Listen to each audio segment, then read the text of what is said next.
Jadi kita nih udah cukup sering menerima masukan, pertanyaan ya dari para pemirsa kita yang setia. Terima kasih atas atensinya selama ini. Menanyakan apa sih kira-kira ada nggak sih rahasia atau tips and tricks ya supaya cara membaca yang efisien dan efektif itu seperti apa? Atau gimana sih cara bisa membaca dengan lebih cepat dan lain sebagainya. Nah, mungkin setelah saya pikir-pikir kayaknya kita bisa mendiskusikan ini sekaligus sedikit tour library ya.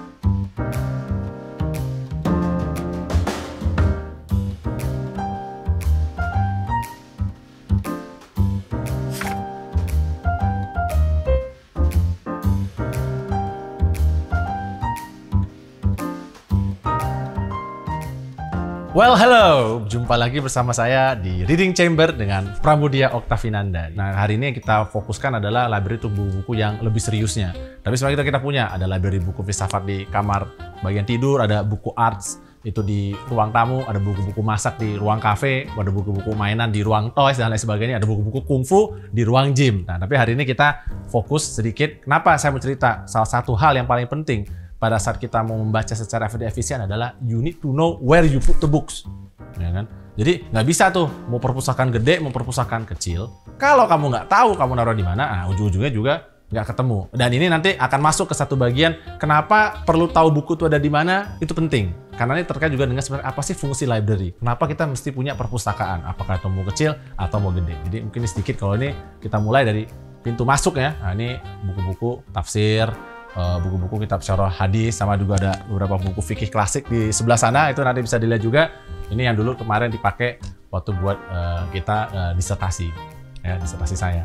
Nah, kemudian kita masuk sedikit. Nah, kita bisa lihat nih. Jadi ini perpustakaan ini kan ada nanya kan kayak apa sih sebenarnya isi perpustakaan dari Pram itu kan. Jadi mungkin dari paling atas itu. Jadi paling atas itu buku makroekonomi, buku-buku terkait dengan moneter, teori-teori moneter, debt, ya, makanya ada buku Ray Dalio di atas, ada bukunya ekonomi pembangunan juga. Kemudian juga ada buku ekonomi politik, itu di atas semua tuh, sampai dengan buku ekonomi Indonesia tuh paling atas. Terus nanti di ujung sana tuh buku-buku teori feminis. I love feminism dari sejak zaman kuliah dulu, and I wrote some things like that.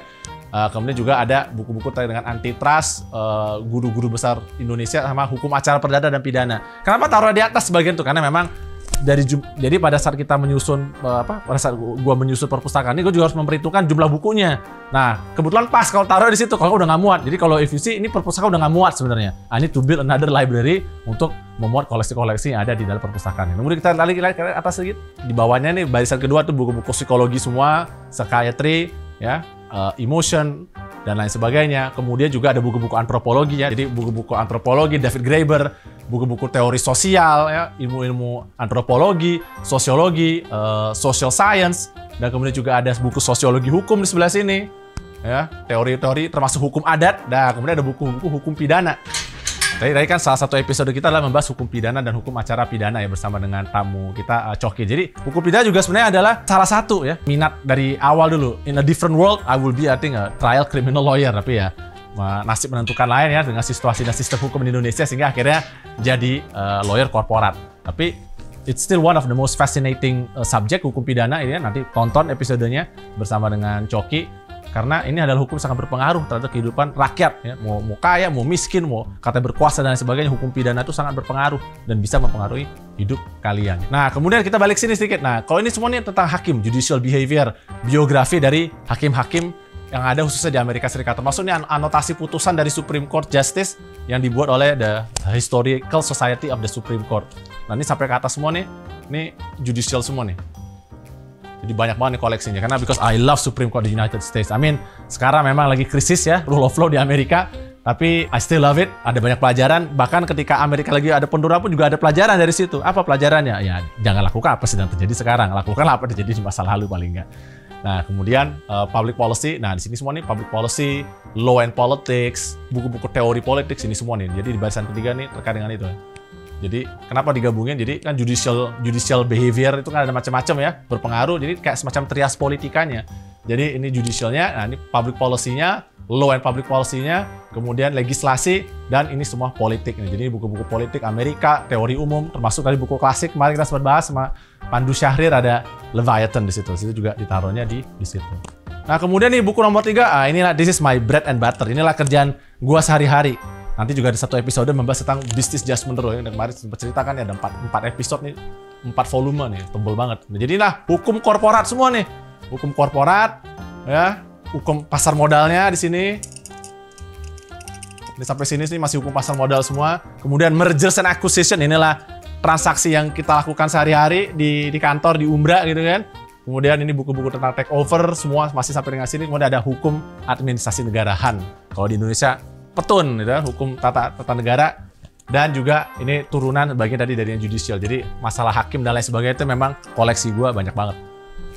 Nah, di sini nih, mungkin bisa sedikit masuk, kita bisa lihat. Nah, ini terkait dengan hukum Inggris di klasik. Dan di belakang ini apa nih? Ini buku-buku usul fiqh semua.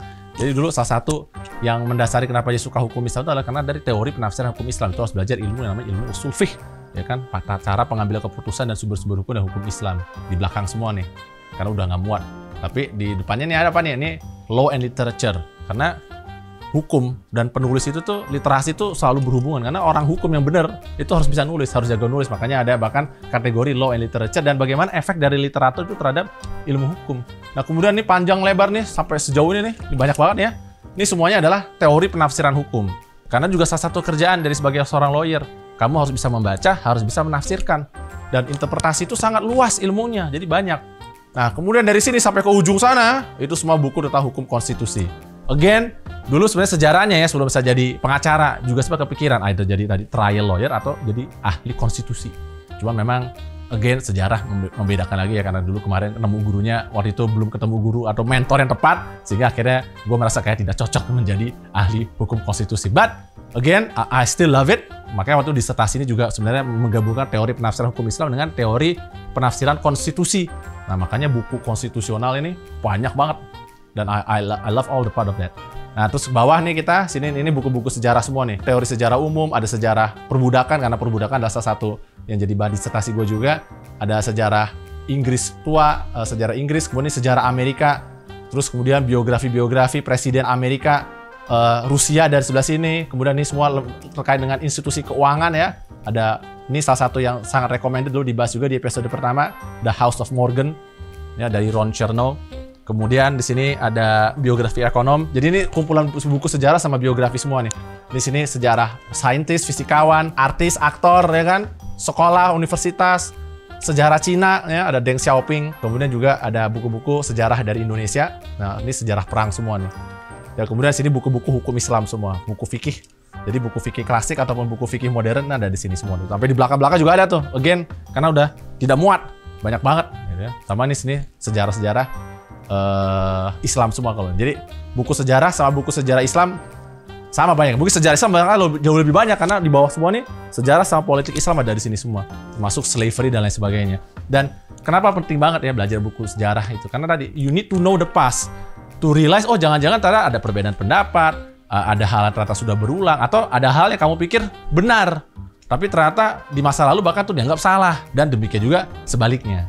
Nah, mungkin kita move sedikit. Kalau di sini, ini buku-buku terkait dengan bisnis. Jadi ini buku-buku manajemen. Kalau di paling atasnya nih ya, ini paling atas nih. Ini adalah buku-buku terkait dengan lawyer-lawyer nih.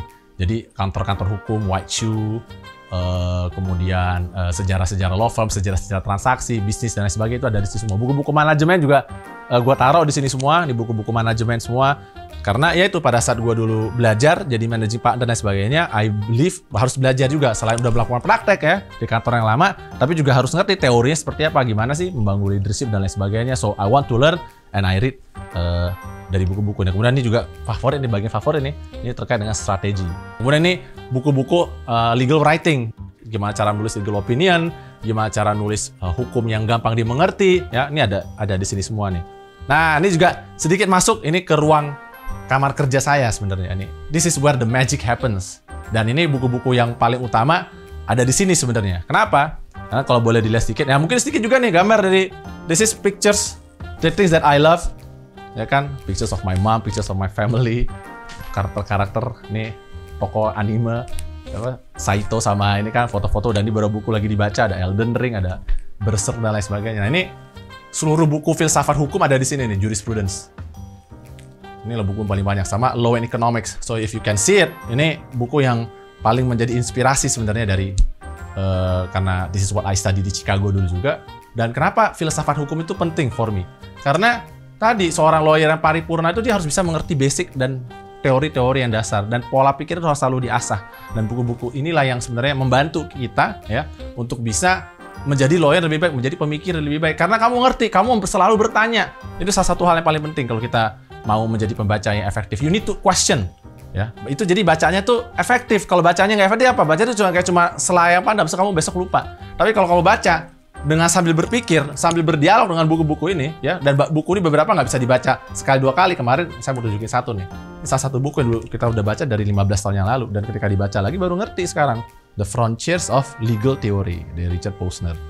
Ini buku yang nostalgic, public choice, ini semua. Jadi game teori dengan legal, sini semua ada di sini. Nah, sebelahnya ilmu juga sangat penting ya buat saya, ilmu ekonomi. Ini buku-buku mikroekonomi, buku-buku price theory, buku-buku ekonomi populer, terus kemudian di bawah buku-buku statistik, decision management, sama risk allocation dan lain sebagainya itu ada di sini semua. Nah, sekarang kan timbul pertanyaan jadinya, apakah Mas Pram sudah membaca semua buku ini gitu kan? Jawabannya adalah tentu tidak. Dan inilah yang harus diingat dari pernyataan dari Umberto Eco yang juga dulu pernah disampaikan oleh Nassim Taleb. Kenapa kamu punya perpustakaan sebanyak ini? Fungsi dari perpustakaan itu adalah sebenarnya nomor satu, mengingatkan berapa luasnya ilmu kita ini dan seberapa banyak pun ilmu yang kita punya sebenarnya masih kurang. Karena lihat, ini koleksi buku. Ini baru saya bilang, ini baru koleksi buku di satu perpustakaan ya. Ada berbagai macam ruangan perpustakaan. I haven't shown it. Nah, dengan banyaknya pengetahuan seperti ini, orang harusnya jadi tahu diri. Gitu kan, pinter itu boleh kita bilang pengetahuan gue seluas samudra, tapi the real pengetahuan itu seluas alam semesta dan mungkin multidimensi. Jadi samudra itu sebenarnya bagaikan setetes air. Nah, once you understand that, you will be humbled by the amount of knowledge. Ini bahkan buku yang di sini aja, I'm pretty sure even until I die, I will not be able to read all. Tapi ada fungsi kedua dari kata Umberto Eco juga. Pertama tadi kan, sebagai pengingat. Nomor dua adalah sebagai bahan riset. That's why tadi kita menunjukkan itu kan, kenapa penting buat tahu nih terkait dengan semua tempatnya. So you know where to find it. I personally put all of this book all by myself. Jadi gue tahu semua buku ini lokasinya ada di mana, tempatnya ada di mana. Kalau gue lagi butuh sesuatu mesti cari di mana. Dan ini berguna loh. I'll give you one example. Jadi dulu ada satu kasus terkait ada orang yang nanya tentang hukum laut. Hukum laut zaman dulu waktu Prof. Mokhtar Kusumaatmadja meninggal. Ya, itu salah satu guru besar dan mantan menteri luar negeri Indonesia. Very famous guy. Orang nggak menyadari Mokhtar Kusumaatmadja itu punya kontribusi luar biasa terhadap negara kita. Apa salah satunya? Negara Nusantara. Dan bahwa laut di antara pulau-pulau itu adalah wilayah dari negara. Jadi dari koleksi buku lama gue tahu ternyata di zaman dulu hukum internasional Amerika itu bahkan menganggap kalau kita lewat pulau di antara laut di antara pulau itu dianggap bukan wilayah negaranya, tapi dianggap sebagai wilayah internasional. Prof. Mokhtar yang dulu kemudian memperjuangkan bahwa negara kepulauan itu ada. Maka sekarang seluruh wilayah Indonesia itu masuk. Jadi pernah ada eranya loh, pernah ada masanya. Dan itu sejarah kayak gitu, sejarah-sejarah esoterik yang nggak semua orang tahu. Saya juga punya koleksi Engelbrecht. Nah, itu apa tuh Engelbrecht? Engelbrecht itu adalah kitab peraturan undang-undang yang lama. Again, dulu pernah dalam satu pekerjaan, saya baca tuh terjemahan. Karena ingat ya, banyak sekali kitab di Indonesia itu bahkan sebenarnya terjemahan. So you need from time to time to check ya apa isi bahasa aslinya untuk memastikan. Dan bener, pas kita cek ke bahasa aslinya ternyata undang-undang yang di Indonesia ini salah. I will not say the publisher and I will also not say what's the law. Nah, itu PR itu buat orang-orang tuh mengecek. Tapi gara-gara kita selalu ngecek ke sumber primer, kita tahu, oh ternyata nih yang di copy, yang di sekarang tersebar ini salah. Kalau pasal itu tidak dibaca secara lengkap, pengertiannya ber-180 derajat berbeda. Nah, itulah yang kemudian menjadi sumber. Makanya kenapa nih kita punya buku sebanyak ini, ya dengan berbagai macam sumber dan lain sebagainya tadi. Karena ini adalah jadi bahan riset. Kalau dulu misalnya tiba-tiba harus diskusi terkait dengan penafsiran hukum Belanda di masa lampau. I have the collection. Dan bisa baca, bisa tahu. Nggak semua orang bisa melakukan hal itu. Dia cuma baca dari Google aja, belum tentu sumbernya juga akurat. Atau mungkin dia sekarang bertanya ke ChatGPT. Cuman orang nggak menyadari ChatGPT itu AI, tidak punya tanggung jawab atau legal liability. Artinya apa? Makanya dia selalu mengingatkan, apapun yang ditulis di sini kamu baca lagi ya. Tapi karena orang nggak itu. Makanya inilah fungsi dari punya perpustakaan segede ini. Jadi satu, mengingatkan. Kedua, tempat riset. Nah, sekarang kita beranjak nih. Gimana caranya kita membaca secara efektif dan efisien. Ini memang pertanyaan yang cukup sulit untuk dijawab. Karena tadi sebenarnya nggak ada rahasianya, tapi butuh satu, konsistensi dan komitmen. Nah, sebelum itu saya mau mungkin mengingatkan dulu ke buku favorit ini kan ya. terkait dengan ilmu dari Ali bin Abu Thalib. Ilmu adalah sebaik-baik perbendaharaan dan yang paling indahnya. Ia ringan dibawa, namun besar manfaatnya. Di tengah-tengah orang banyak, ia indah, sedangkan dalam kesendirian ia menghibur. Nah, ini penting karena dari satu pernyataannya Ali bin Abu Thalib ini ada beragam buku yang sebenarnya menjawab tadi tentang hal-hal itu. Ada satu, ada At the Center of All Beauty. Ya, ini Solitude and the Creative Life. Kemudian ada The End of Absence, Reclaiming What We've Lost in a World of Constant Connection. Ini ditulis tahun 2014, and this gonna be funny. Jadi ditulis tahun 2014. Kemudian The Siren's Calls, How Attention Became the World's Most Endangered Resource, Chris Hayes. Ini buku baru nih kan.